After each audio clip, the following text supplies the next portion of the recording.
Welcome! Hi, boys and girls.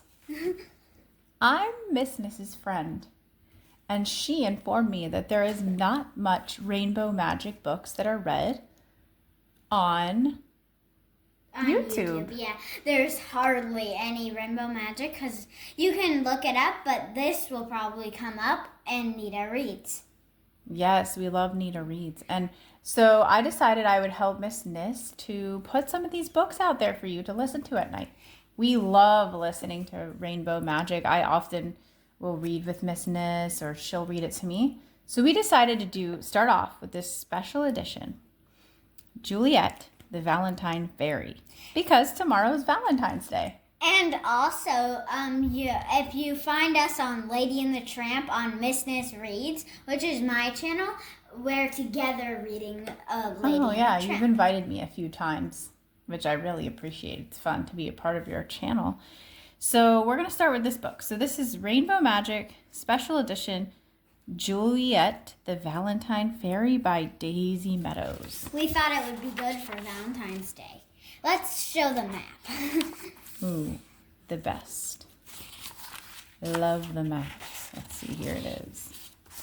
All right, so this shows different things that are going on in, what would you call this? Fairyland? Oh no, it wouldn't be Fairyland. Just call it the map for now. Okay. And there's the Fairyland Palace, Juliet's College, Cottage. Oh, she's very studious. Yeah. You mean cottage. Jack Frost's Ice Castle. Town Square, Weatherberry Village, the florist, the greenhouse, Kirsty's house, and garden hall, the art center. So let's find out what happens in this story. Card making mishap. It's Valentine's Day and love is everywhere, but I, Jack Frost, feel it isn't fair. Friends and families and sweethearts too. I've got a mean surprise for you. This holiday is no longer nice. If you celebrate, you will pay the price. Giving cards and gifts is a big mistake. These things will cause your hearts to break. Ooh, he sounds like he has a hard heart. Hard heart. Late for a date. Kirsty Tate paced from the front hall to the kitchen and back again. She pulled aside the curtain and looked out the window. There was still no sign of her best friend, Rachel Walker. Kirsty glanced at the grandfather clock in the corner and sighed. The Valentine's card workshop had already started. Why was Rachel so late? Kirsty stared out the window, hoping the Walkers' familiar station wagon would magically appear, but she knew that she couldn't just make magic happen. The truth was, she and Rachel knew a lot about magic. They had learned about it from their good friends, the fairies. The two girls had first met on a trip to Rainspell Island. There, they helped the 7 rainbow fairies who had been sent away from Fairyland by the wicked Jack Frost. Rachel and Kirsty made a great team. The king and queen of Fairyland came to rely on the girls whenever Jack Frost and his goblins were causing trouble. Kirsty was happy that the fairies could trust them. And she knew she could trust Rachel too. She couldn't help smiling when she spotted the station wagon turning down her street. As the car pulled into the Tate's driveway, Rachel waved cheerfully to Kirsty, who hurried out to help her with her friend's bag. Rachel kissed her mom goodbye. "Hello, Kirsty," Miss Walker said. She turned back to her daughter. "Rachel, please call and let me know what time I should pick you up on Sunday, okay?" Rachel nodded and waved as her mom drove off. "I'm so glad you're here," Kirsty said, hugging her best friend. "I was starting to worry." Rachel frowned and tilted her head to the side. "We'll just put your bag in my room and go straight to the art center," Kirsty continued. But I thought the Valentine workshop was after dinner, Rachel said, looking confused. No, Kirsty replied. She couldn't help feeling a little annoyed. But we should still have time, she added hopefully. Let's tell my dad we're ready to go. The two friends dropped Rachel's bag upstairs and headed to the kitchen. Through the window over the sink, they could see Kirsty's father working in the backyard. Kirsty poked her head out the back door. Dad, can you take us to the art center now? She asked. Rachel's here. Mr. Tate looked up from a pile of wood and chicken wire. Hi, Rachel, he called. Then he wiped his forehead with his sleeve and looked at Kirsty. Oh, I completely forgot that I was supposed to take you girls to the class. It's so nice out. I started making the new compost bin for your mom. He glanced down at the pile of building supplies and furrowed his brow. I still have a lot to do, and I've made a big mess. Do you think you girls could ride bikes to the art center? Kirsty felt a frown tug at the corners of her mouth. She had left her dad a note. Why did he forget, and how would she ever make a Valentine's card with so little time? She wanted to be angry with him, but then she looked at the blue sky and sighed. It is very nice out for February, she admitted. Rachel nodded in agreement. I'll pick you up afterward, and we'll put the bikes in the trunk. Mr. Tate said, Okay, the workshop's over at 6:30, replied Kirsty. See you then. Mr. Tate gave his daughter a warm smile and watched as she grabbed her friend's hand and ran back inside the house. You can ride my new bike, Kirsty offered as they skipped down the garage steps. She pointed to a purple road bike with a green straw basket on the front. Once Rachel swung her leg over the bar and had one foot on a pedal, Kirsty grabbed the handlebars of a yellow bike with pink flowers on it. This one was my cousin's. It's a little small, but I can still ride it, Kirsty said. She grinned. And I bet I can beat you there. Workshop woes. After a quick ride into Weatherbury Village, Kirsty and Rachel turned off the sidewalk and into the Art Center parking lot. Like many of the older buildings at Weatherbury College, the Art Center had a slate roof and a stained glass window. It's beautiful, Rachel said, climbing off her bike. Our class is on the 3rd floor, Kirsty said, turning the key on her bike lock. The girls ran up the stairs to the classroom. A tall man with a shaggy red beard greeted them. Hello, Kirsty, he said, and you must be Rachel. The man nodded as he marked their names on the clipboard. Hello, Mr. Snelfer, Kirsty said. I'm sorry we're late. Mr. Snelfer shook his head. No worries, dear. All the art supplies are out on the tables, he said. You still have plenty of time to make something from the heart. Kirsty and Rachel looked at each other, trying not to giggle. Oh my, Mr. Snowford chuckled, looking around at all the hearts on the other kids' Valentine's cards. From the heart.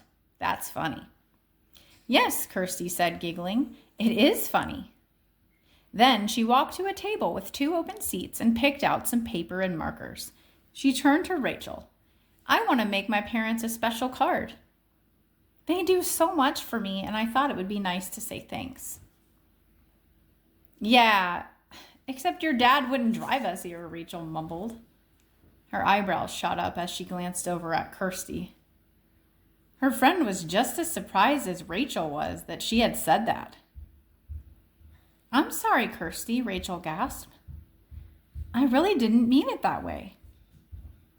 Kirsty nodded and bit her lip. She had been annoyed with her dad too, but she didn't like to hear her friend criticizing him. She didn't say anything, though, and went back to making her card. That was a little bit hurtful, wasn't it? Oops, I bumped the camera. At the next table, two friends began arguing loudly. "You're copying me," declared a girl with short brown hair. "I was using the star stickers first," the other girl replied. "No, you weren't." The two girls scowled at each other until one pushed her chair back loudly and stood up. "Fine, I'm changing tables," she huffed, heading off to find a new seat. Almost immediately, Kirsty and Rachel heard another disagreement coming from a different table. "Stop kicking me!" a boy's voice carried across the room. "Jackson, Andrew, what seems to be the problem?"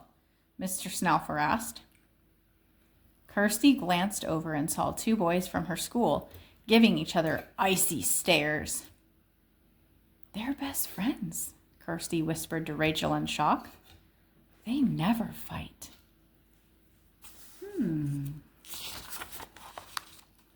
The girls locked eyes. "Do you think something funny is going on?" Rachel asked. "It seems that way," Kirsty answered, raising an eyebrow. "You're right," a tiny voice sang out so only Rachel and Kirsty could hear. "What?" Rachel and Kirsty both said, each glancing at the other. "You're right," the small, sweet voice said again. "Something funny is going on." After a pause, the voice became serious. "Well, it's actually not funny at all." The two girls peered around the room until their eyes fell upon a fairy. She was so small that she was hiding in a glass jar of glitter right in front of them on the table. "Oh, hello," Rachel gasped. Kirsty immediately folded a large piece of construction paper and propped it up on the table so no one else could see their fairy friend. As soon as the coast was clear, the fairy fluttered out of the jar. She unfolded her wings, and a mix of craft sparkles and magical heart sparkles swirled around her. Her long brown hair fell in waves past her shoulders, and she wore a wide-necked pink sweater with a jean skirt with two hearts stitched to the front. Her beaded necklace had a red heart pendant. But more than anything, Kirsty and Rachel noticed the pretty fairy's deep brown eyes, which were brimming with tears. Juliet's story. "Kirsty and Rachel," the fairy said, sighing, "I'm so lucky I found you. It's the only good thing that's happened all day." A single tear ran down one of her rosy cheeks. Kirsty and Rachel looked at the little fairy with concern. "Oh, please forgive me," the fairy said, perking up a bit. "I know your names, but you don't know mine." She brushed the extra sparkles from her skirt and bent her knees in a little curtsy. "I'm Juliet, the Valentine fairy.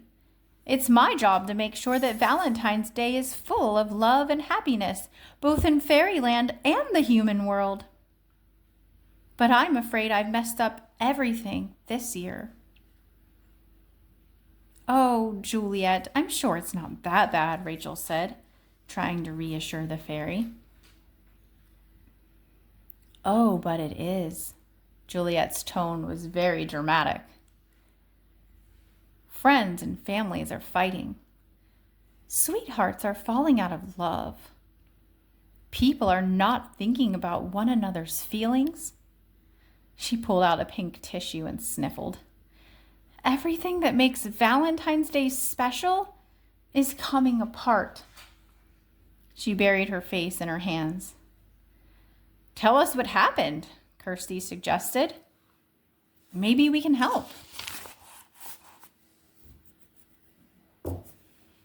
Juliet raised her head. "I was finishing making this year's Valentines when I heard some beautiful music. I went outside to see where it was coming from, but no one was there. When I went back into my cottage, I discovered that all 3 of my magical Valentine's Day presents were gone. The fairy's shoulders slumped. Kirsty and Rachel could see that it was hard for her to tell the story. I grabbed my wand and raced out the back door. A band of goblins was running down the lane.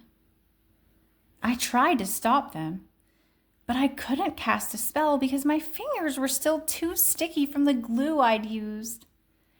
As soon as I got a good grip on my wand, the spell came barreling out, but just then Jack Frost appeared, and he cast a spell that rocketed straight at mine. The 2 spells collided and spun into a whirlwind of magic right above the goblins. Juliet twirled her hands around, mimicking the magical storm. Now my presents are lost somewhere in the human world. If I don't find them and return them to fairyland, Valentine's Day won't be the same. What happens if you don't get the presents back? Rachel asked. Jack Frost's spell ensures that every card or present will have the opposite effect of what it should. Juliet shook her head in disbelief. And this time he's given the goblins a wand that can mix up messages. They're using it to change the meanings. A wand.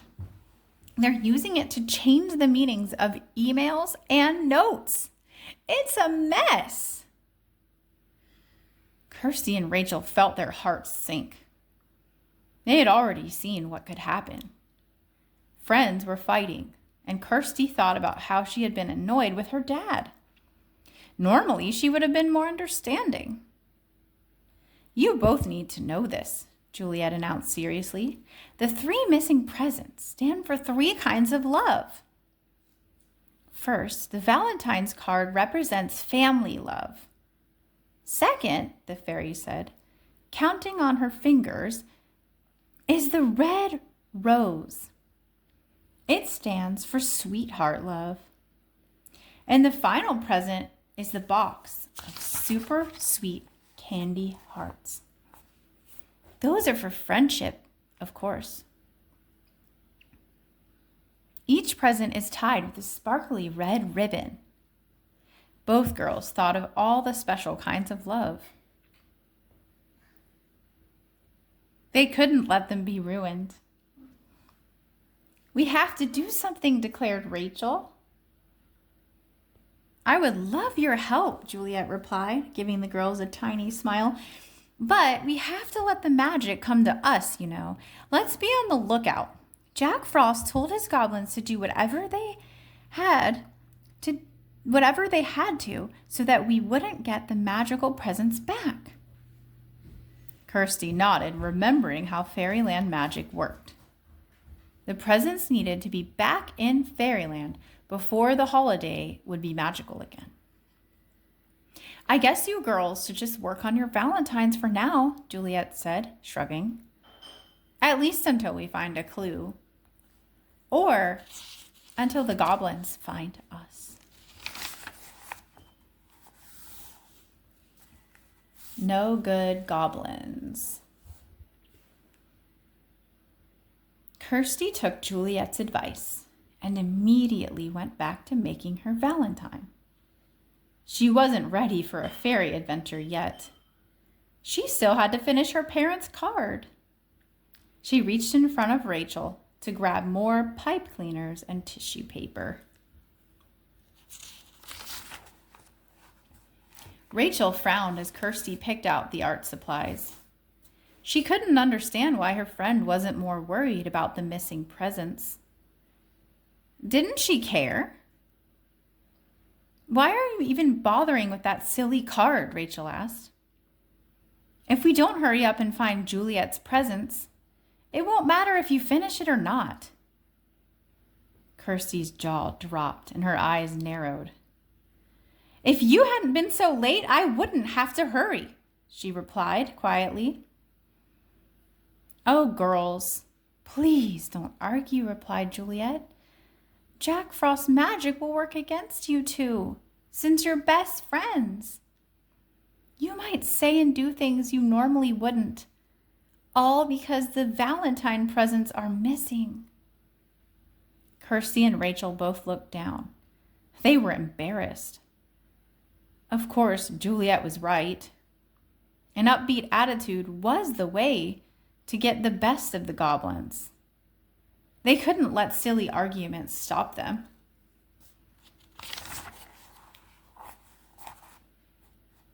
I want some more decorations for my card, Kirsty suddenly announced, studying her Valentine. She looked up and walked over to Mr. Snaufer's desk.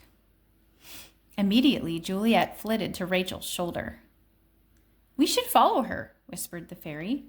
It's best to stick together. Rachel quickly stood up, and Juliet fluttered to her shoulder to hide behind her hair. Rachel was relieved to be doing something other than arts and crafts, but she really wanted to be tracking down those no-good goblins. Why, Kirsty, Mr. Snaufer said, your card is lovely. Thank you, replied Kirsty. She'd done a lot of work on her card so far. The front had delicate tissue paper flowers clustered into the shape of a heart and drizzled with red and pink glitter. Inside, she had written a poem to her parents. It was a very pretty card, but Kirsty couldn't help feeling like something was missing. I was hoping to add a little something else, she explained to her teacher. Do you have any scraps of ribbon or paper from our project last week?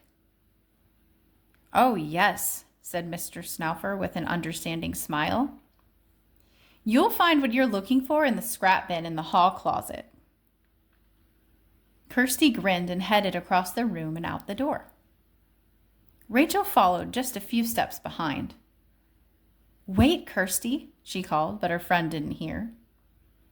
Rachel stepped into the hallway just as Kirsty opened the supply closet door. At once, a big box of art supplies fell on Kirsty's head. And 2 goblins tumbled out of the closet. Rachel noticed that one goblin clutched a pink card with a sparkly red ribbon looped around it. The other goblin held a long, skinny wand.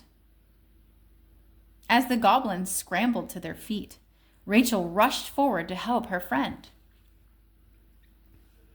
My card, Juliet cried, pointing from her perch on Rachel's shoulder. That goblin has it. As Rachel lifted the box off Kirsty's head, colorful fabric and paper scraps fell to the ground. Are you okay? She asked, worried. Yes, let's catch those goblins, Kirsty cried. As the girls ran down the hallway, Juliet peeked over Rachel's shoulder and twirled her wand.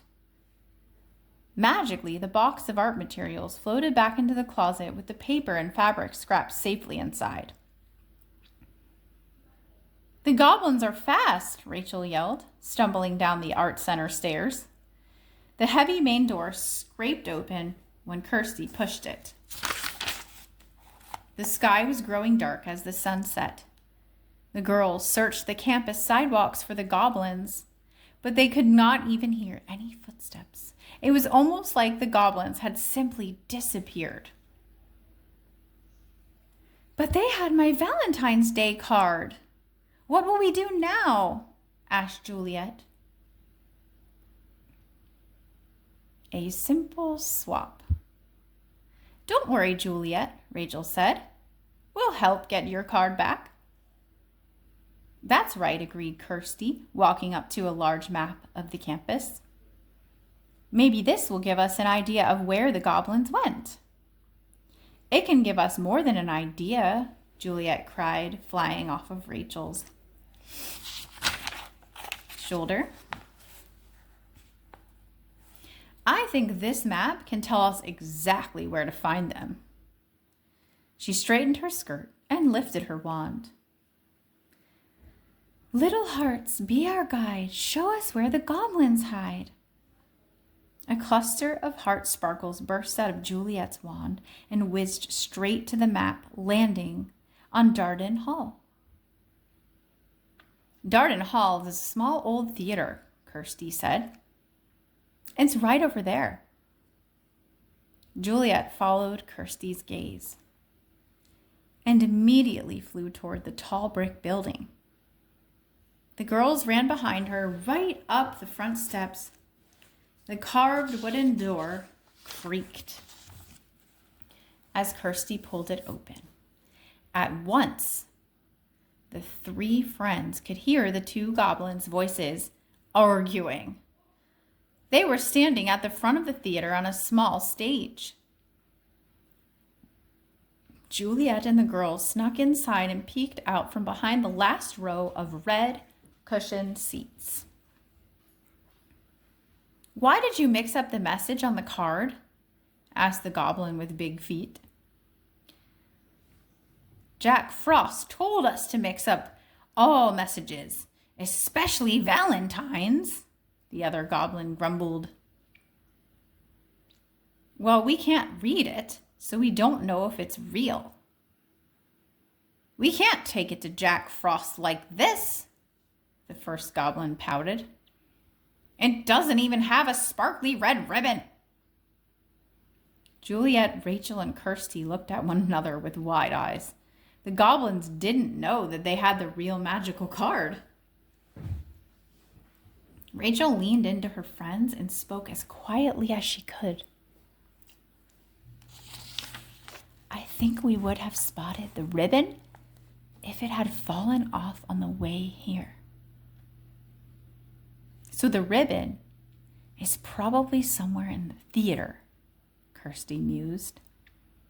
The girls peered over the chairs and peeked down the aisle, searching for the ribbon. Juliet flitted into the air for a fairy's eye view, being careful to stay out of sight of the goblins. With an excited twirl, she swooped down behind a row of seats, and when the fairy reappeared, the red ribbon trailed behind her in the air. Kirsty had to remind herself not to cheer out loud when Juliet dropped the ribbon safely in her lap. Now we have the ribbon, she whispered, but we still don't have the card. We have a card, though, Rachel declared. Pass me the ribbon, Pass me the ribbon. Kirsty placed the red ribbon in her friend's hand. Now, hold out the card you made for your parents. Kirsty clenched the flowery card tightly. Even though they'd made a mad dash from the art center, she had managed to keep it crisp and clean. Oh, I don't know, Juliet began, watching Kirsty's face carefully. It was clear how much Kirsty liked her card. It's okay, Kirsty said. I trust Rachel.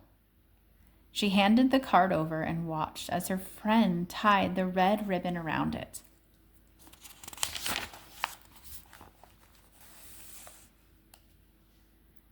Now here's the plan, Rachel announced with her eyes sparkling. She explained how they would trick the goblins. Kirsty, just follow my lead. And Juliet, don't let them know you're here. The two friends snuck back to the entrance of the theater unseen. Then they stood up and acted as if they had just walked in. Juliet hid on Rachel's shoulder again. We're so lucky that we found the magic card, Rachel said loudly, trying to get the goblins' attention. Now we can just hide in this theater until we know the goblins are gone. Kirsty could hardly breathe. Out of the corner of her eye, she watched as the goblins on stage listened to what Rachel had said. Yes, she added. Juliet will be so happy to have the card back. Oh, no, you don't, shouted the goblin, holding the wand. That card is ours, the other goblin yelled. Quick, do a spell. He nudged his goblin friend. The first goblin pointed his wand at Kirsty's pretty card and chanted, Whatever leaves fairyland and ends up lost should always belong to Jack Frost. That's a horrible spell, the other goblin scoffed. It's too short. It won't work. But suddenly the card floated out of Rachel's hand and zipped through the air toward the goblins. It's working, they declared, jumping up and down and looking goofy. Juliet giggled as she kept her wand pointed at the card. It was Juliet's magic that was carrying the card to the goblins, not their silly spell. But the goblins thought they had snatched the magical card from the girls.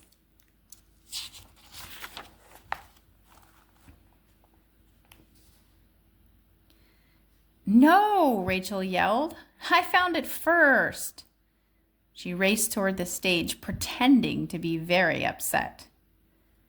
It's ours, the big-footed goblin said, holding the card tightly. We get the pretty magic card. You can have this silly little one. And he threw the real magic card right at Rachel. Then both goblins yelped with glee as they stumbled off the stage and ran out of the theater. Rachel picked up the card and carried it back down the aisle to Juliet. Thank you so much, Rachel, Juliet said. Your plan worked perfectly. I can take my card back to Fairyland. Now families everywhere can enjoy Valentine's Day together. With a twirl of my wand, the message will no longer be mixed up. With that, she waved her wand and shrunk the card back to Fairyland size. The message on the front now read, Happy Valentines! Kirsty couldn't help smiling at their new fairy friend. She was thrilled that they had helped Juliet get her card back, but she felt a little disappointed that the goblins had taken her card. She'd just have to make another one. We just have 2 more presents to go, Rachel said with a grin. Don't worry, Juliet, we'll find them, no matter what. Kirsty gave Juliet a big wave as the fairy disappeared in a beautiful burst of sparkly red hearts. Then Kirsty heard the honk of her family's car. She and Rachel ran outside to see Mr. Tate pulling up nearby in front of the art center. Kirsty smiled at her dad as she went to unlock her bike. She was happy to see him, and even happier that she and Rachel had helped Juliet track down one of her missing Valentine's Day presents.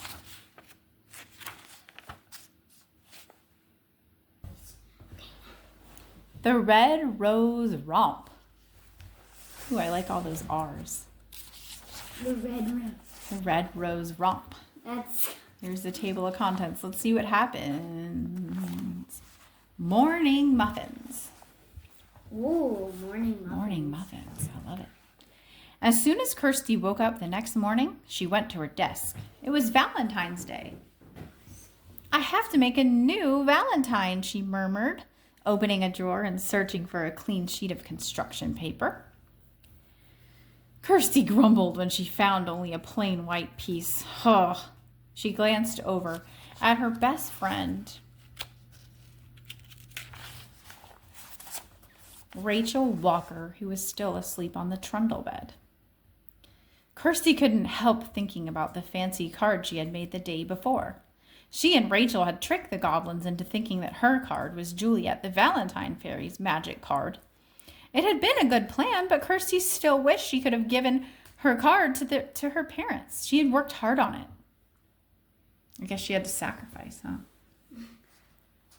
Luckily, she remembered most of the poem she had composed for her card. So she wrote it on a new sheet of paper and drew some hearts on the page. It was simple, but it would have to do. Hey, Rachel said, sitting up and stretching her arms over her head. Happy Valentine's Day. Happy Valentine's Day to all of you who are watching this. Oh, yes. Same to you, Kirsty said, smiling. Rachel always woke up cheerful. It was one of Kirsty's favorite things about her best friend. Do you wake up cheerful? Most of the time. Most of the time, yeah. When I'm not sick. Yeah. We have a lot to do today, Rachel announced, getting up and sifting through her bag. We should get going. First, we need to have breakfast. My mama always does something fun for Valentine's Day. It's kind of silly, but sweet, Kirsty admitted. Rachel shrugged. Just as long as it doesn't take too long. Kirsty frowned at her friend's hasty tone. Then she remembered Juliet's warning. Since Jack Frost and his goblins had stolen Juliet's magical Valentine treats, families, sweethearts, and friends everywhere weren't getting along. Even Rachel and Kirsty were affected, since they were best friends. They would have to make an extra effort to work together. Luckily, they've been able to do that. When they found the magic Valentine card the day before, and now family love had been fixed. Maybe we should try to find the box of candy hearts next, Kirsty offered. If they found the magic candy, then friendship would be safe from Jack Frost's evil spell, and Kirsty and Rachel's friendship would be back to normal. That sounds good. Rachel pulled on a red and white striped sweater. I just have to brush my teeth and call my parents to wish them a happy Valentine's Day. Meet you downstairs? Kirsty nodded and headed for the kitchen. The smell of cinnamon was already wafting up the stairs. When Rachel walked in the kitchen a few minutes later, the room grew quiet. Mr. and Mrs. Tate both gave tight smiles. Rachel thought Kirsty looked relieved to see her. My mom made us heart-shaped muffins. Let's eat them on the way, Kirsty suggested quickly, gulping down her orange juice. Rachel noticed that Kirsty's hands fumbled as she hurried to wrap the muffins in a napkin. Do you know what fumble means? It's like when something's hard to grab and you kind of dropping it and picking it back up. Thanks, Mom. We'll see you later, Kirsty called over her shoulder as she rushed out of the room. Rachel gave a confused wave and followed her friend. As soon as Rachel walked into the garage, Kirsty closed the door behind her. Kirsty's shoulders slumped as she let out a sigh. My parents were fighting, she said. It was something silly about my mom not liking where my dad put the compost bin. But they both seemed really upset. Kirsty looked into her friend's eyes. Do you think it's because of Jack Frost? Probably, Rachel assured her. We still have to find the candy hearts and the red rose. Friendship love and sweetheart love are both still in trouble.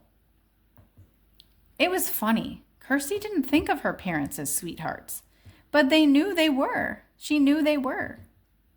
Then we have to look for the rose first. I don't like it when my parents argue, Kirsty confessed, especially on Valentine's Day. Rachel paused. She'd been hoping to look for the candy hearts first. She really wanted to make sure that friendship love was safe, but instead of fighting, she forced herself to smile. Okay, where should we start? Wow, that's really nice that she would do that for her friend. First stop, florist. Kirsty led the way as the girls pedaled their bikes to the town square. They kept their eyes out for their new fairy friend. They hadn't seen Juliet since she'd taken the magic card back to Fairyland the day before. Once they arrived in town, Rachel and Kirsty locked up their bikes and sat on a bench to eat their muffins. How are we going to track down a single red rose? Rachel asked between bites. Lots of people send flowers on Valentine's Day. My dad always uses that florist, Kirsty said. She pointed to a small shop down the street. It had an arched doorway covered in vines. The hand-painted sign in the window read, Full Bloom Flowers. Just then, the florist's van pulled up in front of the brick building. "Let's hope Juliet's flower wasn't already delivered to someone," said Rachel, brushing crumbs from her winter coat. "There's only one way to find out," Kirsty declared. She stood up and headed toward the shop with Rachel close behind. Just as they reached the steps, a young man with short hair and wire-rimmed glasses brushed past them. He yanked on the door and stepped inside. The door started to swing shut right in front of the girls. "Oh," the man yelped, catching the door just in time. "I'm sorry, I didn't mean to let it close. My mind is just somewhere else." "It's okay," Rachel said as she looked up at the man's slender face. She could see that his eyes were sad. Rachel nudged Kirsty to make sure her friend noticed too. Inside the shop, a woman with short brown hair closed the sliding door to a display case filled with colorful flowers. "May I help you?" she asked. She held a pair of stem cutters in one hand, and her name tag read, "Lily." "Yes," the young man said, stepping forward. "I need a red rose." Kirsty and Rachel listened closely because they needed a red rose too. Lily bit her lip. I'm sorry," she said, "but we don't have any red roses left. We haven't had them in stock all week. Luckily, we haven't received very many orders, but that's awfully strange at this time of year." The man shook his head in disbelief. "It's Valentine's Day. You have to help me," he said, clutching his hands together. "I tried to send roses to my sweetheart, but black ones were delivered instead." The note on the card was mixed up too. It wasn't what I wrote at all, and now she thinks I don't want to be her sweetheart anymore. The man's hands shook. Rachel and Kirsty looked at each other with concern. This sounded like the work of goblins. The girls knew that they were mixing up messages with Jack Frost's wand. Lily took a deep breath. Let me see when we'll get more roses in," she said, turning on her computer. The keyboard clicked as her fingers tapped away, and then she looked up from the computer screen. "I'm very sorry, sir," she apologized. "I've been trying to order more roses from the local greenhouse all week, but the emails came back all scrambled and no one is answering the phone." Lily sighed. "Maybe you want some bright, cheery tulips instead?" "No, that won't do. I need a red rose," the man said sadly. His shoulders drooped as he turned and walked out the door. "How awful," Rachel said, turning to Kirsty. Kirsty nodded. "It's also weird," she said. "Why wouldn't the greenhouse fill orders for red roses on Valentine's Day?" "I think we need to visit greenhouse gardens on the other side of town." She walked quickly toward the door. Remember the map in the front? It showed greenhouse gardens, didn't it, Cor? Didn't it, Miss Nis?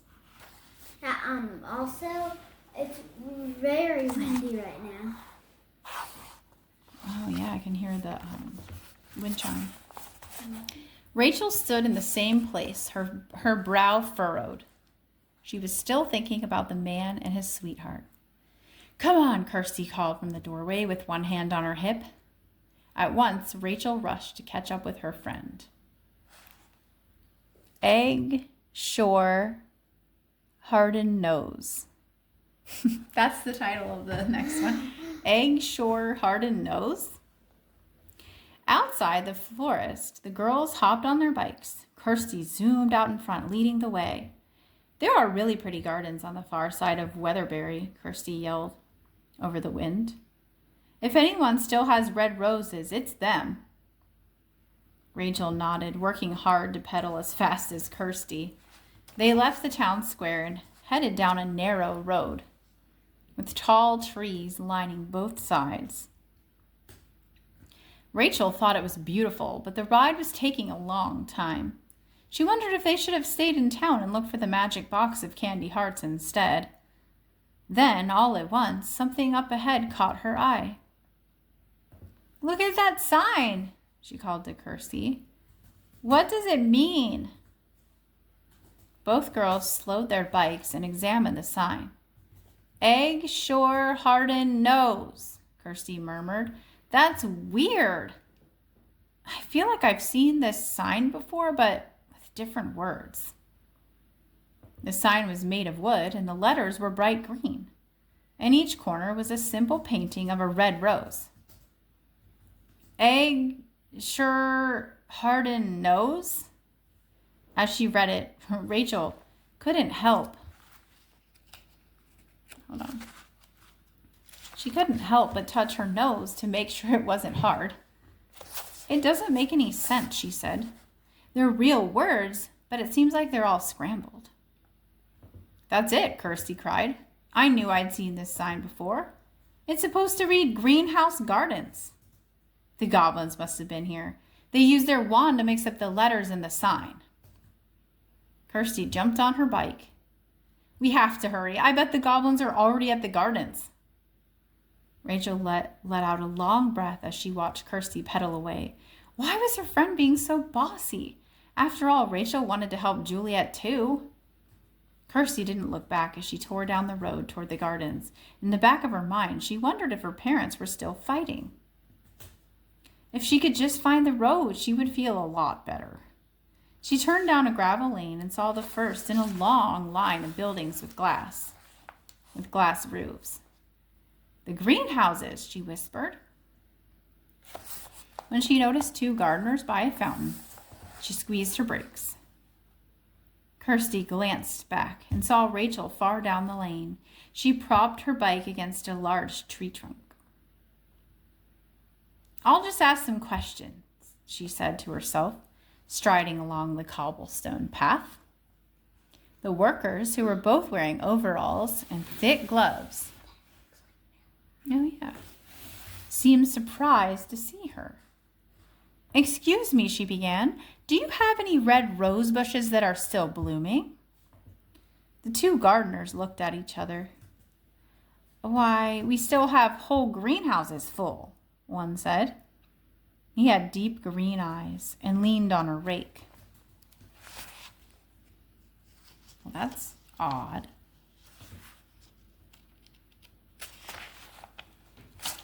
"We hardly received any orders for red roses this year." Kirsty couldn't believe her ears. Lily's emails from the florist must have been all jumbled by the time they reached the gardeners, thanks to those tricky goblins. "But a group of kids just brought all the cut roses," the other gardener, who had her hair tied back in a handkerchief, explained. "It must be for some kind of school project." "A group of kids?" "Yeah." Goblins. "I saw them leaving the main building." Everyone should know they're goblins. Mm-hmm. "It looked like they all had green thumbs." The first gardener chimed in. They both laughed. Kirsty's eyes grew wide at the mention of green thumbs. "Thank you so much," she said quickly before racing back to her bike. Rachel was waiting for her there. The gardener said that some kids with green thumbs brought all the cut roses. Kirsty exclaimed, swinging her leg over the bike seat and placing her foot on the pedal. "It must be the goblins. Let's go." "Kirsty," Rachel said calmly, "look who's here." She smiled and pointed to her shoulder, and there sat Juliet. The little fairy's head was lowered and her ankles were crossed. Her wand dangled loosely in her hand. "Oh," Kirsty replied, surprised to see their fairy friend. "Hi, Juliet. You're just in time." We're about to catch the goblins. I think it's going to take a minute. Juliet is feeling kind of sad, Rachel explained. Kirsty glanced toward the main building and then looked at Juliet's pale face. She took her foot off the bike pedal and frowned. Juliet, is there anything we can do? She asked. Hi, Bella. Hi, Bella. Hello. Pretty dog. Pretty doggy. A glum fairy. Juliet looked up at Rachel. Can you explain to Kirsty? She asked in a tiny voice. Rachel nodded and lifted her chin. Juliet is sad because no one is enjoying Valentine's Day, Rachel began. Not only that, but people aren't being good friends or working together. Kirsty looked at her friend and thought she saw a hint of a smile. She was sure that was Rachel trying to make a point. Are you saying that I'm not being a good friend? Kirsty asked, her voice getting higher. I'm just trying to help. You could have... Mad at each other? Mm-hmm. Yeah. Do you think it's from, like, the problems from Jack Frost? Mm-hmm. You could have waited for me, Rachel responded quietly. We always track down the goblins together. It's not my fault that you can't bike as fast as I can, Kirsty shot back. And it's not like you always think about my feelings. You gave my Valentine's card to the goblins. Suddenly, Juliet flew up from Rachel's shoulder, shaking her head and waving her arms. No, no, no, she cried. This is just what Jack Frost wants. Please think of all the sweethearts and friends who need your help, the fairy begged. Rachel and Kirsty stared at each other. They both knew it was important to put aside their differences and help Juliet, but it didn't make the bad feelings go away. This spell is strong, Juliet said, her eyes serious. I can't stop Jack Frost's magic on my own. A light wind blew down the lane and through the trees. We'll work together, Rachel said, all of us. Kirsty nodded firmly. The color returned to Juliet's cheeks as she swooped down between the girls. Let's shake on it, she said, reaching her small hand out in front of her. Kirsty quickly placed a finger on top of Juliet's hand, and then Rachel put her finger on top of Kirsty's. The fairy grinned. When best friends make a pact, may their friendship stay intact, she recited. Kirsty waited for a burst of heart sparkles to leap from Juliet's wand, but nothing happened. Was that magic? She asked. Yes, Juliet replied, the purest magic of all, true friendship. She smiled at Rachel and Kirsty. With the two of you on my side, I know we can save Valentine's Day. Rachel and Kirsty smiled at each other. Well, we'd better get going, Rachel declared. I think Kirsty was right. Those kids with green thumbs must be the goblins. Then what are we waiting for? Juliet asked with a giggle. Let's go through this row of greenhouses, suggested Kirsty. Maybe we can cut them off. She climbed on her bike and pedaled over the bumpy cobblestone path, pausing to make sure Rachel was right behind her.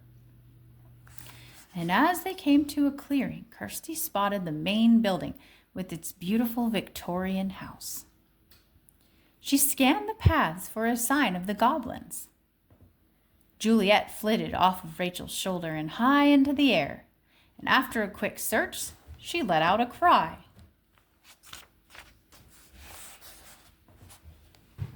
There, just over that hill, she said, pointing. Kirsty and Rachel. Oh my gosh, the goblins. Kirsty and Rachel took off at once.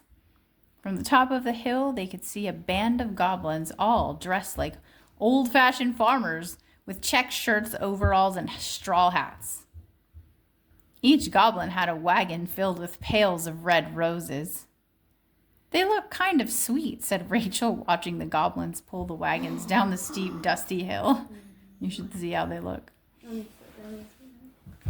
Sure, if you forget that they stole Juliet's rose. They don't look.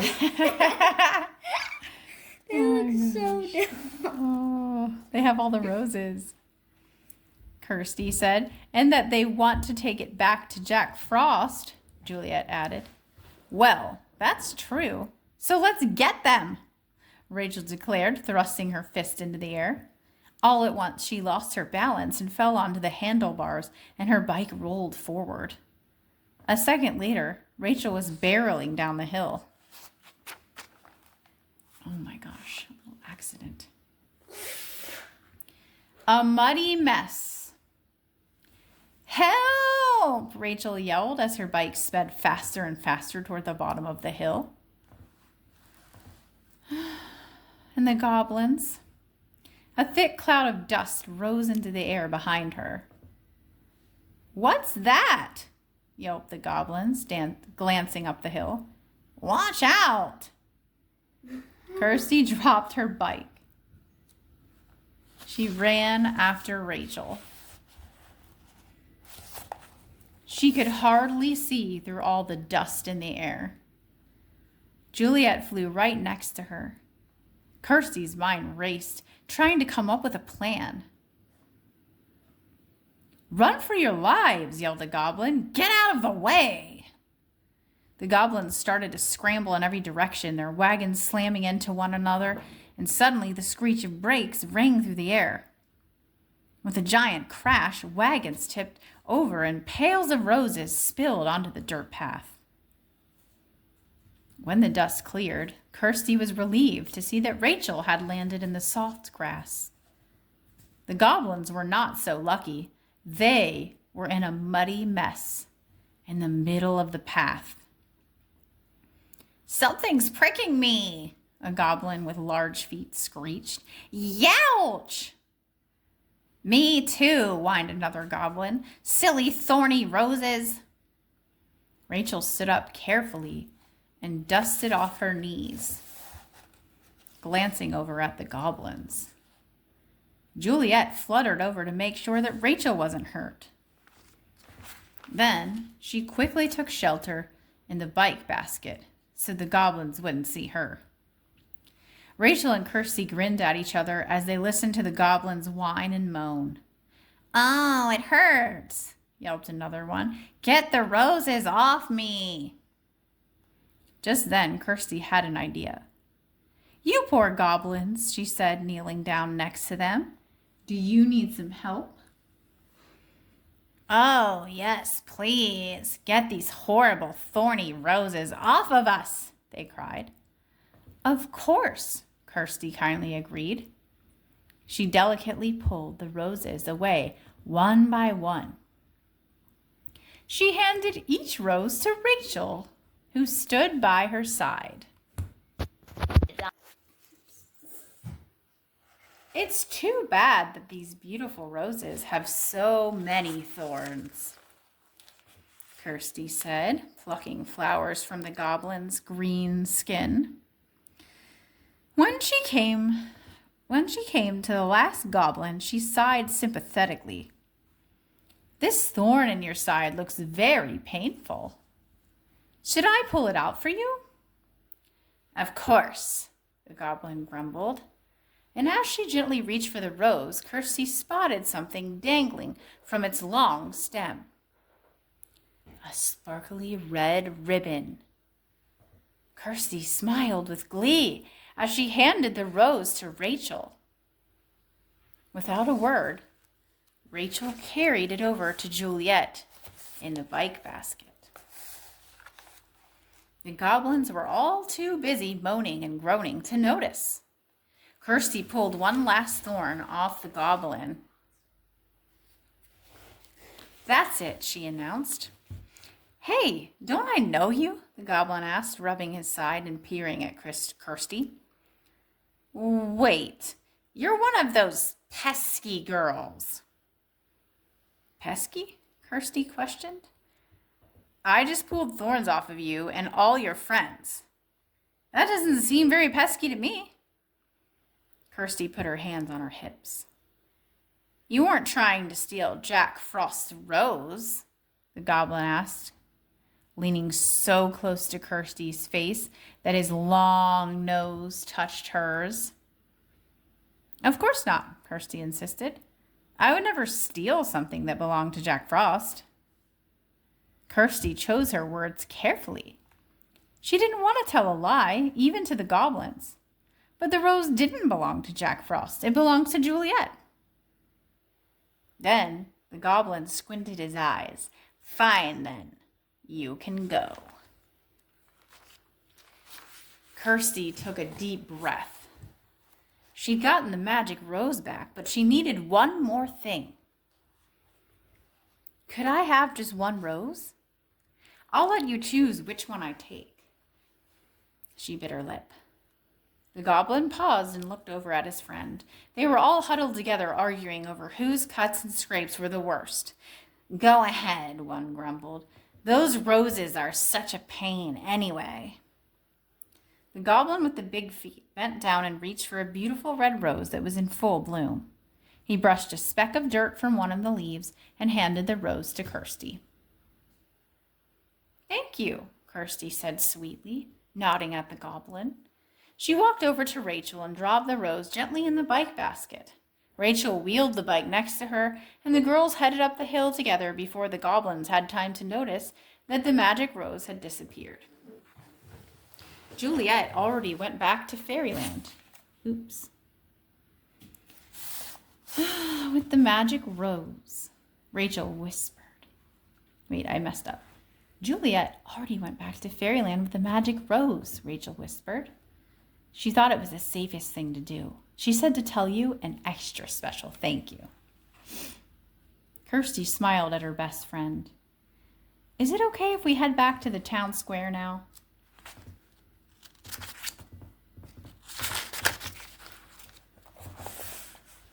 Oh, yes, agreed Rachel. We should tell Lily that there's plenty more red roses for the shop. And we know someone who wanted just one rose, said Kirsty, thinking of the man who had visited the florist that morning.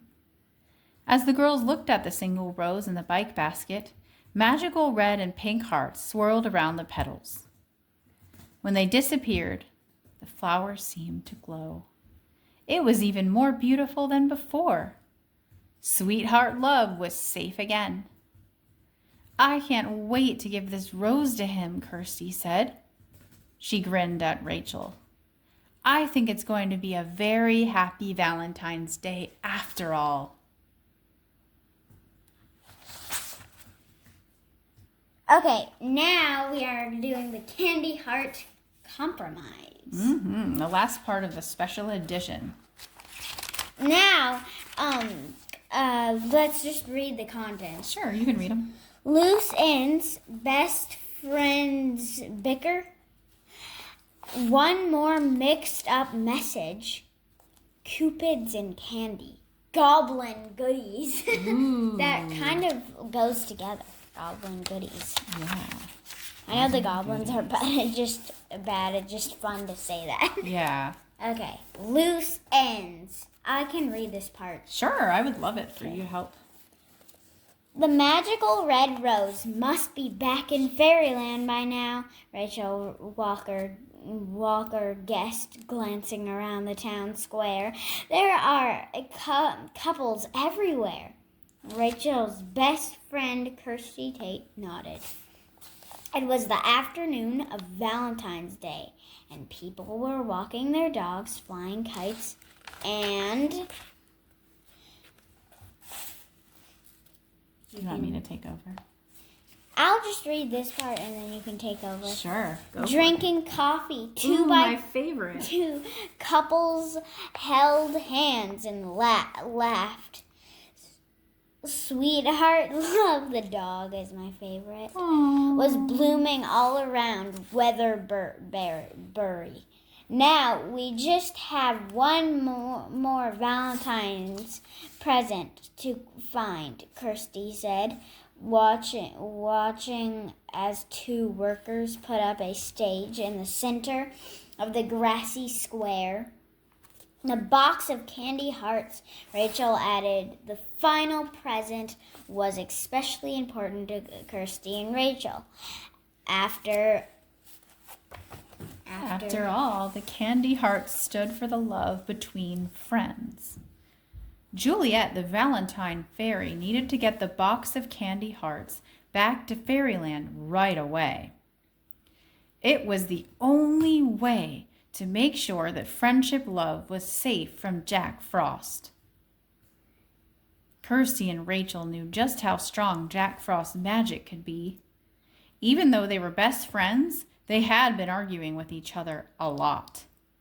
I don't have a clue where we should start looking, admitted Rachel. Then let's tie up some loose ends. We can go to Full Bloom Flowers and talk to Lily, Kirsty suggested. We'll tell her that there are a lot more red roses at Greenhouse Gardens if she needs them. That's a good plan, Rachel agreed. Maybe the magic will come to us while we're there. As the girls headed across the town square, Kirsty carefully carried the single red rose from Greenhouse Gardens. It was beautiful. She could hardly wait to give it to the man with the wire-rimmed glasses that they'd met earlier in the day. When the friends entered the flower shop, it seemed like a different place. The store was crowded with customers, and the phone was ringing nonstop. Lily was wrapping a large bouquet behind the counter. Here are your daisies, she said to an older man with a feather in his cap. She'll love them. Kirsty and Rachel looked at a nearby display case. It was empty. They hurried to the counter. Excuse me, Kirsty said. Lily looked up and her jaw dropped. A red rose, she whispered. Where did you get it? We just came from Greenhouse Gardens, Rachel told the florist. They should have plenty more to send your way. Really? Lily questioned. That's wonderful.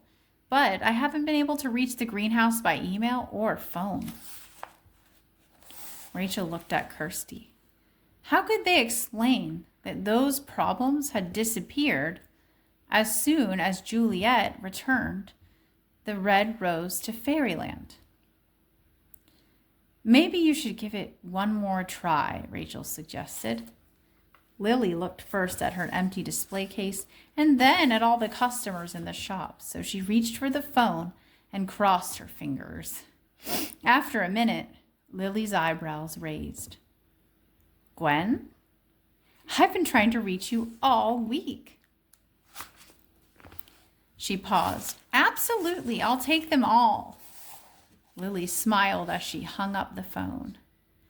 Thank you so much, she gushed to Rachel and Kirsty. Of course, Rachel said, smiling. Happy Valentine's Day, Kirsty added. The girls waved before walking out the door and down the shop's steps. The sun was bright, and Kirsty lifted one hand to shield her eyes. In the other, she still clutched the red rose. Oh, look who I see, Rachel cried, pointing up ahead. As Kirsty scanned the town square, she felt something slip through her fingers. Rachel had taken the rose. The next thing Kirsty knew, her friend was running across the street.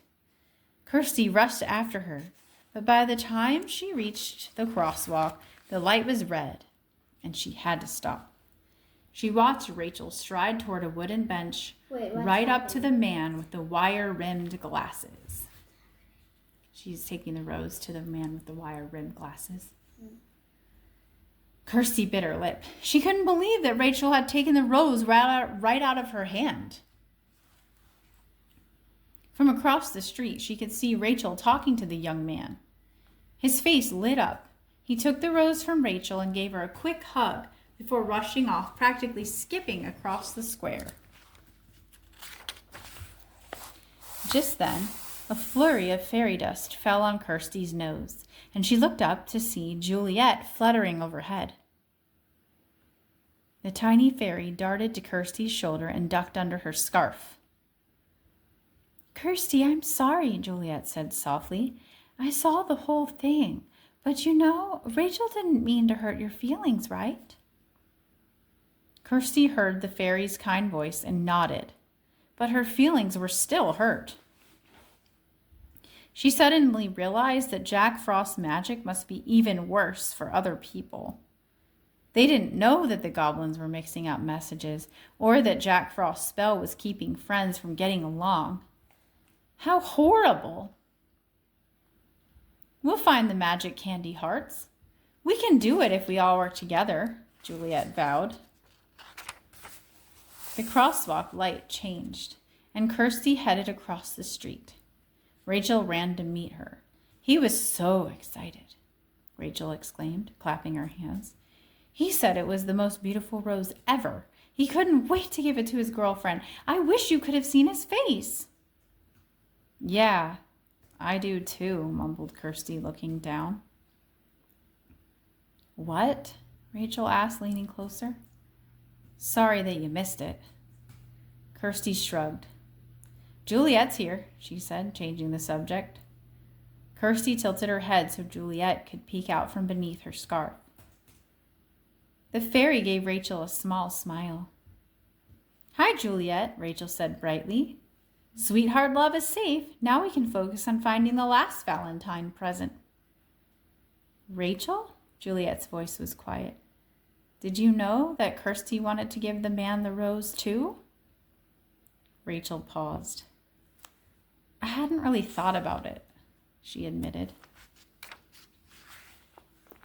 "I wish you had waited for me," Kirsty said, looking down at her shoes. "Everything is more fun when we do it together." "It's not a big deal," said Rachel with a shrug. "We could find the candy hearts together now." "Okay," Kirsty said, feeling a little better.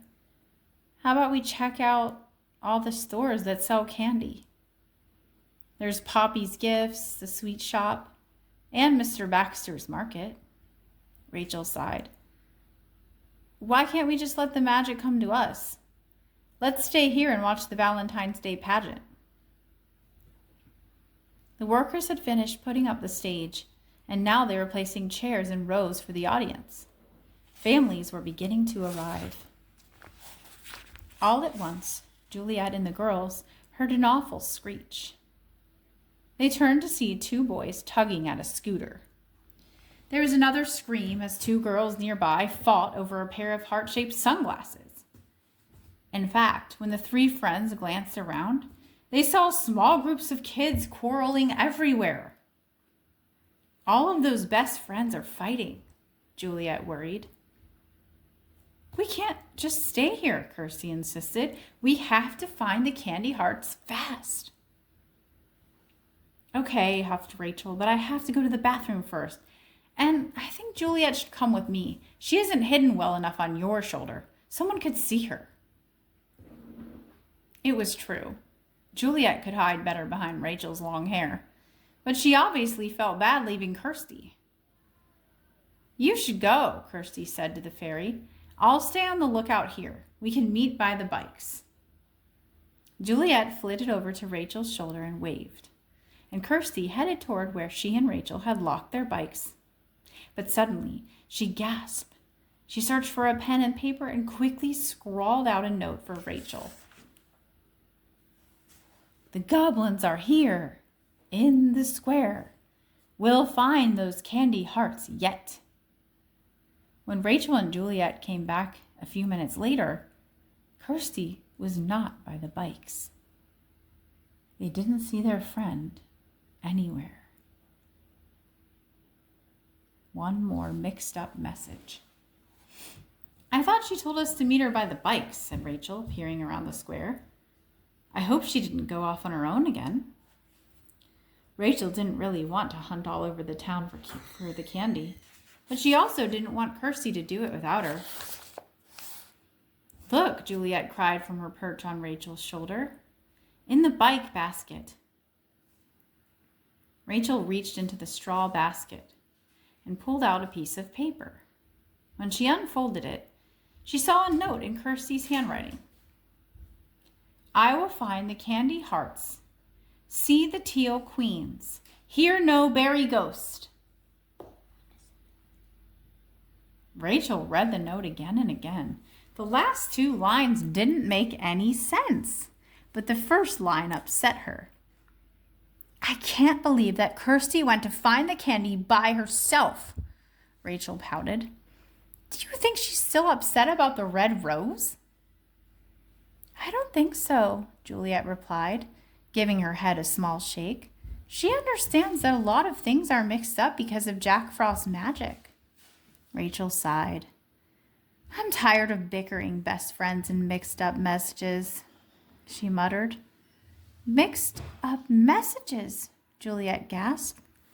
Let's read that note again. Rachel held the paper up so Juliet could see it. The last 2 lines made no sense, the little fairy said. It seems like they're scrambled, Rachel agreed. Just like the sign to Greenhouse Gardens. She took a deep breath and looked around the square. Look at this, Cora. Isn't that cute how they're both reading it? Yeah, I like even the fairies. how she's peeking out. Yeah. But why would Kirsty have run off and only left a note? Juliet wondered. Because of the goblins, said Rachel. Juliet followed Rachel's gaze to see a flash of green near the stage. They must have mixed up Kirsty's note with their wand, Rachel guessed. I'll bet she wrote the note to warn us about the goblins, and then she had to hide from them. We should find her, Juliet said. And if the goblins are here, I'll bet the magical candy hearts are close by too.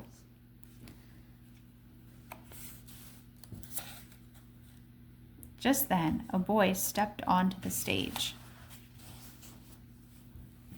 At the center of the square. He looked like he was about 7 years old, and he seemed nervous. Welcome to Evening Street School's Valentine Day pageant, he said, standing on his tiptoes to reach the microphone. Mrs. Bolus will lead the 2nd grade choir in songs, and Mr. Barrymore will direct the dancers. The boy let out a sigh of relief, and a woman with short curly hair led a group of children onto the stage. Look. They walked in a long line and wore red and pink shirts. The audience clapped loudly. Next, a tall, thin man stepped on the stage, followed by girls wearing white shirts, wispy skirts, and ballet shoes. Finally, a group of boys dressed like Cupid appeared. After the graceful dancers, they seemed clumsy with their big feet clomping on the stage. Juliet murmured. Do they really need 7 boys to play Cupid? Oh my goodness. It's very strange, Rachel agreed. And why are they green? Then she and Juliet looked a little closer and burst into laughter. The boys dressed as Cupid and wearing little more than diapers were the goblins. Cupids and candy. Rachel and Juliet watched the stage closely. The singers, dancers, and goblins were all elbowing one another and frowning. No one is getting along, Juliet sighed. Rachel turned and looked at the fairy perched on her shoulder, and Juliet seemed tired and sad. Aw, it's been a long fight for these One full special edition. Yeah. Rachel and Juliet watched as Mr. Barrymore, the dance teacher, tried to direct the show. The goblins were not only bumping into one another, but they even knocked over one of the ballet dancers. Each time one of the goblins made a mistake, the others grumbled and scowled at him. "They're horrible," Rachel admitted, "but the audience thinks they're funny." The people in the audience laughed as the goblins tried to leap through the air while holding large hearts made of red construction paper. "Those Cupids are hilarious," said a man sitting in the back row. He put his hand on his belly as he chuckled. "Well, at least the pageant is keeping the goblins busy," Juliet pointed out. "This is our chance to find Kirsty and the candy hearts." Rachel took off, jogging around the growing crowd. The choir began singing "All You Need Is Love," and the audience joined in. "All you need is love." Rachel passed the bandstand and then stopped to peek around the back corner of the stage. At once, she saw Kirsty. Her best friend was elbow deep in large shopping bags full of candy heart boxes. Rachel was about to join Kirsty when she saw something move on the far side of the bandstand. The goblins. "Kirsty," Rachel whispered loudly, trying to alert her. "Kirsty!" Kirsty looked up, delighted to see her friend. She waved for Rachel to join her. "Watch out!" Rachel yelled, pointing to the line of goblins coming around the back of the stage. Kirsty glanced over her shoulder and immediately straightened up. She darted off behind a hot dog cart. The best friends exchanged worried glances from afar as they watched the goblins scurry over to the bags of candy. "Come on, you slowpokes," demanded a long-nosed goblin. "We have to hurry. The magic candy hearts are in here somewhere." "You're not the boss," argued the goblin with extremely large feet. "We don't have to listen to you." "Why is everyone whining and yelling?" cried the goblin who had given Kirsty the red rose at the gardens. "You're all annoying me more than usual." Because they always annoy them. It's Bilbo. "Hi, Bella." Just then, Mr. Barrymore appeared backstage. "Cupids, there you are," he announced. "The pageant is almost over. It's time to hand out the candy hearts to the audience." "But we were just," began the long-nosed goblin. "No buts," Mr. Barrymore declared. "It's Valentine's Day. Now, go give those boxes of candy to the crowd. All of you." The goblins glared at each other. They each picked up a bag and trudged off, grumbling all the way. Arr. Goblin goodies. Kirsty and Rachel watched the goblins head into the audience with the bags of candy hearts in tow. Both girls ran into the crowd, chasing different goblins and hoping to spot the box with the sparkly red ribbon. Juliet stayed hidden on Rachel's shoulder. No one would spot her. After a few minutes, Kirsty spotted Rachel across the square and caught her eye. Rachel frowned and shook her head. Kirsty did the same. Neither one of them had found the magic candy yet. Kirsty was dizzy and tired from racing around and scanning the crowd, and then out of the corner of her eye, she saw a flash of green dashing toward the other side of the square. Kirsty raced after it as fast as she could. "Wait," she called. "Please wait. I need your help." Looks like they're wearing diapers. Kirsty was surprised when the goblin skidded to a stop. "You need my help?" the goblin questioned. Kirsty nodded, recognizing him as the goblin who had given her the rose. He seemed to recognize her too. "I think you have something I need." As she said it, she peeked into the goblin's bag and glimpsed a sparkle of red. "But I need it too," said the goblin. "Why should I give it to you?" "Well," Kirsty began, "the truth is, it's not for me. I want to give it to my best friend. Ever since the magic presents went missing, we've been arguing.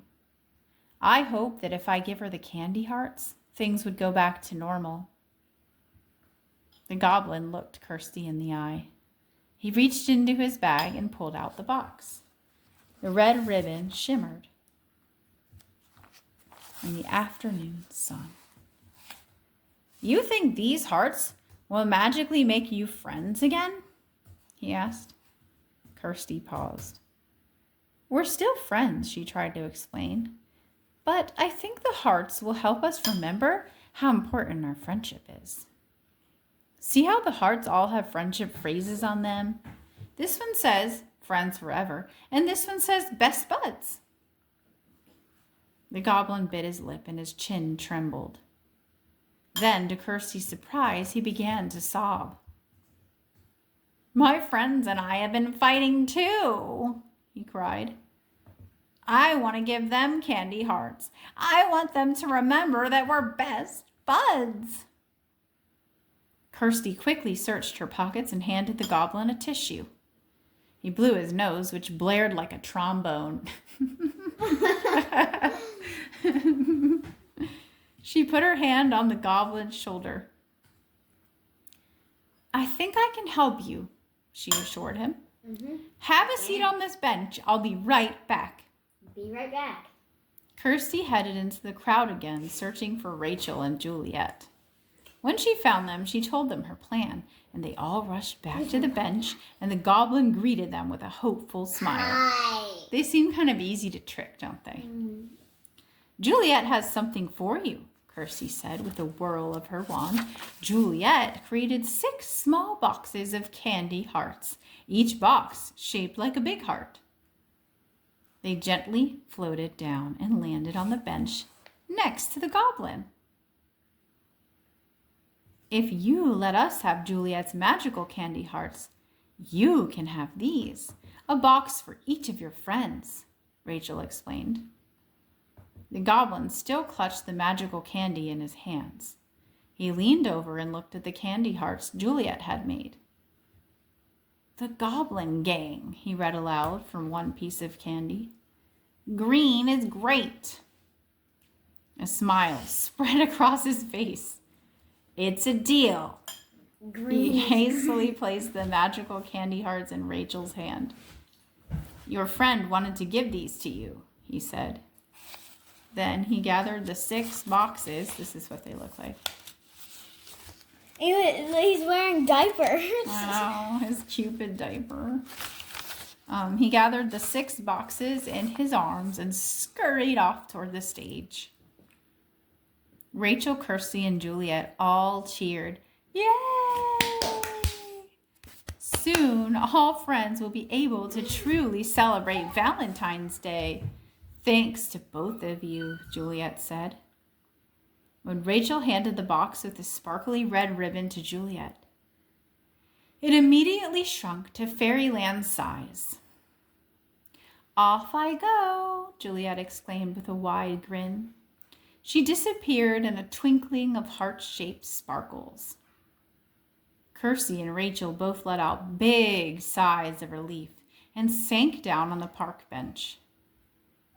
"I've never been so happy to see a fairy return to fairyland," Rachel said. "It's hard to believe, but I think the goblins are glad too," Kirsty said. She pointed across the square to where the whole gang was sitting in a circle, reading and eating candy hearts. "And we can't forget all the happy sweethearts," Rachel said, pointing to a couple walking and looking dreamily into each other's eyes. "That's my parents," Kirsty realized, a blush coloring her cheeks. Rachel giggled. All at once, there was a burst of sparkles, and a red heart-shaped velvet box appeared on the bench between the girls. Rachel and Kirsty opened the box together, and inside was a handwritten note. "Thank you for being such good friends. Love, Juliet." Under the note, the girls found 2 matching heart-shaped lockets that read, "Fairy friends forever," and they took turns putting the necklaces on each other. "They're beautiful," Kirsty said. "Yes," Rachel agreed, linking arms with Kirsty. "They really are." The girls were ready to share the rest of Valentine's Day together, like true best friends. Wedding plans? I didn't know there was a wedding book. Yeah, the bridesmaid fairy. Ooh, we could check the library for it. But then otherwise we have a whole stack of our own. Yeah. Would you like to say goodbye to your friends out there in You YouTube can world? because it's your channel. Goodbye, friends. Thanks for reading with us. And make sure to check out and subscribe to Miss Ness if you're not subscribed. Yes. Have a good, happy Valentine's Day. Happy Valentine's Day.